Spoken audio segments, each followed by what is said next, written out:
జీవితంలో ఎల్లప్పుడూ మనకు కోరుకున్నది దొరకదు. మనం ఎలా కోరుకుంటామో అలా జరగదు.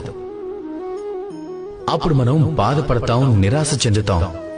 అదృష్టాన్నో అలాగే వేరొకరినో లేదా మనల్ని మనమే నిందించుకుంటాం. అయితే నిజమేమిటి? దాన్ని మనం అర్థం చేసుకోవాలి. ఈ ప్రపంచం మొత్తం రాయి రప్పలతో నిండి ఉంది.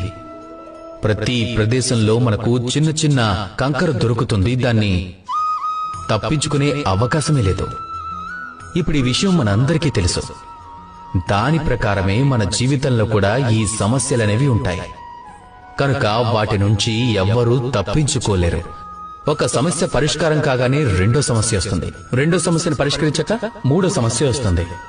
అయితే సమస్యలు జీవితంలో వస్తూ ఉంటాయి. అలాగే మీకు సహాయం చేయడానికి కూడా వస్తూ ఉంటాయి, ఏదో ఒక రూపంలో. ఇప్పుడు 4 దిక్కుల